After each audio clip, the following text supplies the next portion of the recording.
The first aspect of policy at the university that's really important to understand when you're taking students off campus or sending them off campus to be in close contact with community partners, perhaps far from Saskatoon, is risk management. And this is a large area of policy in the University of Saskatchewan, but it doesn't always have black and white answers.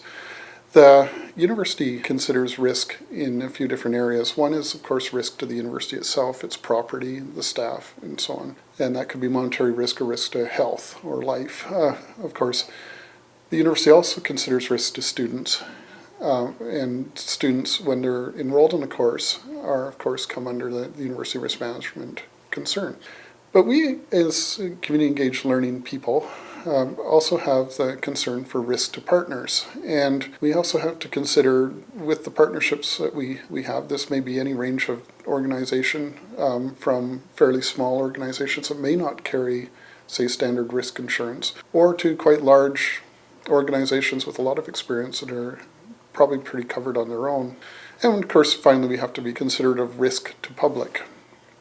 The university follows a rule of prudence, meaning that what is prudent and reasonable when we undertake our activities? Because there's so many variables possible with activity outside the campus, in terms of risk, it comes down to sensible decision making. Generally, the university will classify activities off campus in two categories, either low risk or high risk. Low risk activity covers most of what you'd be doing in a course.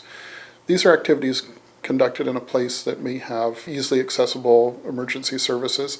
The general rule is if it's a place that's covered by public transit, it's probably close enough to be considered adequately protected through public emergency services. So obviously anything within the city of Saskatoon or a large centre is probably pretty low risk. Many smaller centres would be considered low risk as well. Higher risk are places that are more remote and where there'd be considerable time to have access to police, fire, ambulance, that sort of thing. The difference in your planning is in how you do a risk assessment ahead of time. If it's low risk, you don't have to do as much of a formal risk assessment plan, but there are certain documents required as you move into higher risk activities. And of course, it's not a matter of skirting the idea of risk. It's a matter of understanding exactly what the possible outcomes of your activity could be.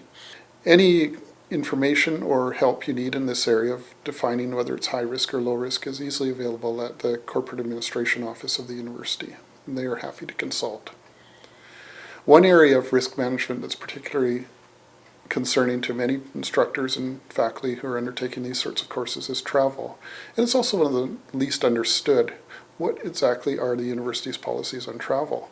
And when it involves students or staff or the faculty themselves, the university does have some guidelines on travel. One is that if it is a university vehicle being used, and that could be university owned or rented, that the staff or student is eligible to drive that vehicle either by the renting company's policy, own policy, or by the university's policy of what is an eligible driver. And of course that means properly licensed with a good driving record of the age that's specified often in the renter's contract.